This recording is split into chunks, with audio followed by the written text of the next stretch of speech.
Hello दोस्तों, नमस्कार। Podcast science learning में आप सभी को स्वागत है। जैसा कि आप सभी को मालूम है, जिन लोगों का एग्जाम एमपी असिस्टेंट प्रोफेसर का एग्जाम 4 अगस्त 2024 को हुआ था, उसके लिए ऑब्जेक्शन लिंक ओपन हो गई है। तो आप लोग का जो भी एग्जाम 4 तारीख को हुआ था जिन सब्जेक्ट का, उन सभी का ऑब्जेक्शन लिंक ओपन हो गया है। आज हम लोग बात करेंगे पॉलिटिकल साइंस की मेन रूप से। तो इसमें प्रश्नों की आपत्ति कैसे दर्ज करें उसके बारे में जानेंगे, उसकी पूरी प्रक्रिया क्या है, तो उसको हम लोग देखते हैं, समझते हैं। ठीक ना। तो इसके पहले हमने एक क्वेश्चन वीडियो भी बनाया था जिसमें प्रोविजनल आंसर की को जारी होने के बाद कि किन प्रश्नों को चैलेंज किया जा सकता है। उसका पार्ट 1 और पार्ट 2 दोनों अपलोड है हमारे चैनल में, उसको आप लोग जाकर देख सकते हैं। तो यहाँ पर हम लोग Madhya Pradesh public service commission, Madhya Pradesh लोक सेवा आयोग की जो वेबसाइट है वहाँ पर अगर देखेंगे तो नोटिफिकेशन सेक्शंस में आप लोग देख सकते हैं कि जो ऑब्जेक्शन लिंक है असिस्टेंट प्रोफेसर्स के एग्जाम्स के लिए, जिसमें chemistry, economics, geography, law, physics, political science, sociology और जूलॉजी, इन 8 सब्जेक्ट की जो ऑब्जेक्शन लिंक है ओपन हो गई है। यदि आप लोग इसमें क्लिक करते हैं तो आप लोग होम पेज में पहुँच जाएंगे। ठीक ना। तो इसमें क्लिक करने के बाद आप लोग मध्य प्रदेश लोक सेवा आयोग की जो वेबसाइट है उसमें यहाँ पर आप लोग पहुँच जाएंगे, जिसमें आपका जो भी सब्जेक्ट हैं उन सभी के, जैसे भूगोल है, विधि है, राजनीति शास्त्र है, समाज शास्त्र है, भौतिक शास्त्र है, प्राणी शास्त्र, सभी सब्जेक्ट का आपको यहाँ पर मिल जाएगा। तो किस प्रश्न की उत्पत्ति आपत्ति लगाना है किस प्रश्न पर, तो उसको आप लोग देख सकते हैं। जैसे मान लीजिए आपको सहायक अध्यापक राजनीति शास्त्र परीक्षा 2022 के लिए आपत्ति दर्ज करना है, तो आप लोग एप्लीकेशन फॉर्म में एक्शन प्लस क्लिक करेंगे। तो यहाँ पर जैसे ही आप लोग क्लिक करेंगे तो आपको एक अगला पोर्टल खुल जाएगा, जिसमें आपको क्या करना पड़ेगा, लॉगिन करना पड़ेगा। इसमें लॉगिन के लिए आपको अपना एप्लीकेशन नंबर दर्ज करना पड़ेगा। इसके बाद आपको अपना डेट ऑफ बर्थ, जैसे ही आप लोग दर्ज करेंगे तो वैलिडेट करना पड़ेगा ओटीपी को। ठीक है, ये तो जो ओटीपी रहेगी आपके मोबाइल नंबर पर भेजी जाएगी या आपके ईमेल आईडी पर। तो जहाँ भी इससे भी आपको मिले, मोबाइल से या ईमेल आईडी दोनों जगह भेजी जाएगी, तो वहाँ से आप लोग ओटीपी को वैलिडेट करके लॉगिन कर सकते हैं। जब आप लोग लॉगिन कर लेंगे तो आपके लिए जो है तो यहाँ पर एक आपत्ति का जो है तो दावा आपत्ति का विवरण आ जाएगा खुल के। ठीक है, तो इसमें आपको डिटेल भी ऊपर दिया रहेगा, आपका नाम दिया रहेगा, आपके सब्जेक्ट के लिए अप्लाई किया है, आपको पता होता, ये सब चीज़ दी रहेगी। ठीक ना। फिर दावा आपत्ति का विवरण आपको देना होगा। तो यहाँ पर परीक्षा का नाम लिखा है, तो परीक्षा का नाम जैसे मैंने पॉलिटिकल साइंस के लिए लॉगिन किया, तो यहाँ पर आपको assistant professor political science exam 2022 लिखा हुआ है। फिर आपको प्रश्न पत्र या विषय का नाम लिखना होगा। तो कोई भी आपका जो सब्जेक्ट है, जनरल स्टडीज के लिए आप आपत्ति दर्ज करना चाहते हैं या पॉलिटिकल साइंस सब्जेक्ट के लिए, तो उसमें से एक को आपको सेलेक्ट करना होगा। जैसे हमने यहाँ पर सेलेक्ट कर लिया पॉलिटिकल साइंस। अब प्रश्न पत्र या विषय का सेट क्या है, तो यहाँ पर ए बी सी डी आपको कोई चार सेट मिल जाएंगे। तो यहाँ पर कोई भी सेट आप लोग यहाँ पर सेलेक्ट कर सकते हैं। जैसे मैंने सेलेक्ट कर लिया यहाँ पर सेट बी। अब इसके बाद प्रश्न संख्या, किस प्रश्न संख्या को आप लोग आपत्ति करना चाहते हैं, तो यहाँ पर खोलेंगे तो आपको सारे प्रश्नों की संख्या दिखने लगेगी। तो इनमें से आप लोग किसी भी प्रश्न को आपत्ति कर सकते हैं। ठीक ना। तो यहाँ पर जैसे मैंने 134 प्रश्न को या 134 है आसियान का, जो आसियान वाला क्वेश्चन था, और 135 आपका जो क्वेश्चन था वो तो संयुक्त राष्ट्र की सदस्यता कैसे प्राप्त करें। तो नीचे आपका सेट ए के अनुसार प्रश्न संख्या 15 दिखने भी लगा है, तो उसका आपको इमेज यहाँ पर अपलोड दिखेगा। तो आप लोग वहाँ पर जाके देख सकते हैं, उसको हिंदी अंग्रेजी दोनों में लिखा हुआ है। अब इसके बाद प्रश्न पत्र की प्राविधिक उत्तर कुंजी के अनुसार सही उत्तर क्या होगा वो आपका यहाँ पर दिया हुआ है, सी है। अब उपरोक्त प्रश्न के लिए आपका सुझाव क्या है, आप किस प्रकार की आपत्ति दर्ज करना चाहते हैं, तो यहाँ पर लिस्ट आपको आएगी। इस लिस्ट पर जब आप लोग क्लिक करेंगे तो पहला ऑप्शन आएगा आयोग द्वारा घोषित उत्तर, जो विकल्प है वो गलत है। अगर इसका ऑप्शन आप कोई भी दूसरा लगाना चाहते हैं, बी सी डी, ठीक ना, बी सी दिया हुआ ए बी या डी लगाना चाहते हैं, तो वो आप उत्तर है आपके अनुसार सही, तो वो आप लोग बता देंगे कि यहाँ पर जो घोषित उत्तर है वो गलत है। यदि आपको लग रहा है कि एक से अधिक उत्तर सही होंगे तो ये वाला जो सेकंड नंबर आपका विकल्प चुन लेंगे। तीसरा विकल्प में है प्रश्न के सारे उत्तर विकल्प जो है गलत है। तो अगर सभी उत्तर गलत हैं, कोई भी ऑप्शन सही ही नहीं है प्रश्न के अनुसार, तो आप लोग उसको टिक कर लेंगे। यदि आपको लगता है कि प्रश्न ही गलत पूछा गया है, तो आप लोग चौथा विकल्प चुन लेंगे। तो यहाँ मैं कर रहा हूँ कि आयोग द्वारा जो उत्तर घोषित किया गया है उसमें एक से अधिक उत्तर विकल्प सही हो सकते हैं, या उत्तर जो विकल्प है वो गलत है हमारे अनुसार। तो यह आयोग द्वारा घोषित उत्तर क्या है, गलत है, ये हमने सेलेक्ट कर लिया। अब पूछेगा कि आपके अनुसार सही उत्तर क्या है। ठीक है, सही उत्तर एमपीपीएससी ने सी बताया। ठीक है, आपके अनुसार सही विकल्प क्या है तो आपको बताना है। जैसे हमने बताया बी। ठीक है, बी में दिया हुआ था कि सुरक्षा परिषद की सिफारिश के पर ही महासभा के निर्णय के माध्यम से यहाँ पर कोई भी नया देश संयुक्त राष्ट्र की सदस्यता प्राप्त कर सकता है।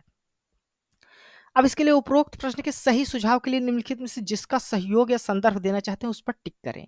तो यदि आपके पास कोई पुस्तक है तो आप लोग पुस्तक का देंगे, फिर पुस्तक के प्रकाशक का नाम लिखना पड़ेगा, पुस्तक के प्रकाशक का नाम और संस्करण लिखना पड़ेगा, पुस्तक का नाम और उसका संस्करण लिखना पड़ेगा। फिर आपने ये किस पृष्ठ पे पाए हैं उसकी एक अपलोड करना पड़ेगा पीजी जेपीजी या जेपीजी फॉर्म में, या पीडीएफ आपको स्कैन करके अपलोड करना होगा फोटो उसकी। नेक्स्ट अगर सोर्स है यदि आपका वेबसाइट है तो वेबसाइट का प्रिंट आउट निकाल के आपको आयोग को प्रेषित करना होगा। वेबसाइट का यहाँ पर यूआरएल भी दर्ज करना होगा, ठीक ना। और यहाँ पर वो जो प्रिंट आउट होगा उसको आपको दर्ज करना होगा। यदि समाचार पत्र है तो संदर्भित पृष्ठ के फोटो की आयोग को प्रेषित करना होगा। समाचार पत्र का नाम, प्रकाशन की तिथि लिखना होगा, पृष्ठ क्रमांक लिखना होगा। यहाँ पर आपको उसको उस जो पेज है उसको फोटो खींच के अपलोड करना पड़ेगा जेपीईजी फॉर्म में, जेपीजी या पीडीएफ के रूप में। लेकिन ये सभी जो फाइल होंगी आपकी 200 केबी से अधिक नहीं होनी चाहिए, ठीक है। यदि आप शोध पत्र से कहीं हैं तो उसके आधार पर भी आप शोध पत्र के लेखक का नाम, शीर्षक का नाम, प्रकाशन का तारीख, ये सभी करके अपलोड कर सकते हैं। यदि पत्रिका है तो आप लोग पत्रिका का प्रकाशन का नाम, पत्रिका का नाम, पृष्ठ क्रमांक, ये सब लिखकर अपलोड कर सकते हैं।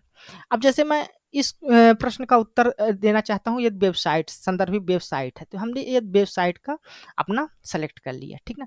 अब वेबसाइट का यूआरएल है तो हमने यूनाइटेड नेशंस की सदस्यता कैसे प्राप्त करें, यूएन चार्टर सर्च किया गूगल में तो यहाँ पर यूएन चार्टर का फुल टेक्स्ट मिल जाएगा आपको, ठीक ना। यूनाइटेड नेशन, इसमें जब आप क्लिक करेंगे तो आपको ये टेक्स्ट मिल जाएगा। इस प्रकार आपका ये वेबसाइट खुल जाएगी। यहाँ पर यूएन जो नेशंस यूनाइटेड नेशंस का चार्टर है उसका फुल टेक्स्ट मिल जाएगा, जिसमें चैप्टर नंबर 2 में जाएंगे जिसका आर्टिकल 4 है, हमको इसको देना है, ठीक ना। तो आप इसका सिंपली क्या करना है, केवल प्रिंट पे आप राइट क्लिक माउस का करेंगे, प्रिंट करेंगे। प्रिंट पर जैसे ही क्लिक करेंगे तो आपको इस प्रकार का प्रिंट का ऑप्शन आ जाएगा, ठीक ना। तो यहाँ पर जैसे देख सकते हैं 32 सीट जो है तो पेपर दिखा रहा है। लेकिन आपको ये अगर सभी सीट को प्रिंट कर लेंगे तो आपका जो है तो क्या होगा, साइज बहुत ज़्यादा हो जाएगा।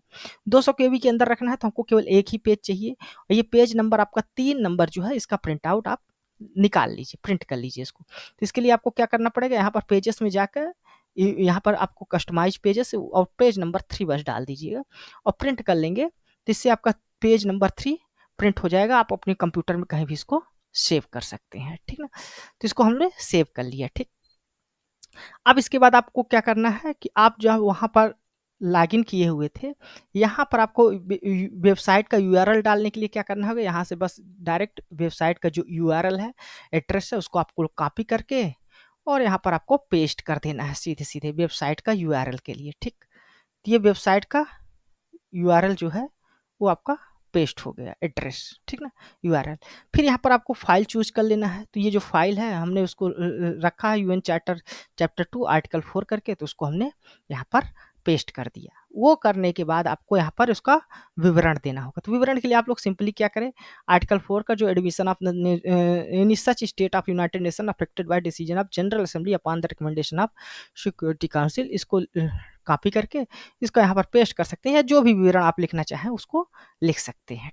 दोस्तों जैसे ही आप लोग डिस्क्रिप्शन अपना विवरण दे देंगे, उसके बाद आप लोग जैसे ही add objection for selected question करेंगे तो इस प्रकार आपको दिखाई दे देगा। जैसे सीरियल नंबर 1 दिखाई दिया, आपका एग्जाम्स का नेम दिखाई देगा, पेपर का नेम दिखाई देगा, पेपर का सेट दिखाई दे रहा है बी, किस क्वेश्चन के लिए हमने आपत्ति दर्ज की है वो दिखाई दे रहा है, 135 दिखाई दे रहा है, आपके आंसर ऑप्शंस दिखाई दे रहे हैं, ठीक ना। फिर आपका आंसर क्या था वो ऑप्शन नंबर बी दिखाई दे रहा है, आपने रेफरेंस जो लगाया है वो आपको दिखाई दे रहा है। फिर उसके बाद डिस्क्रिप्शन भी आपने जो लिखा है वो यहाँ पर आपको दिखाई देगा, ठीक ना।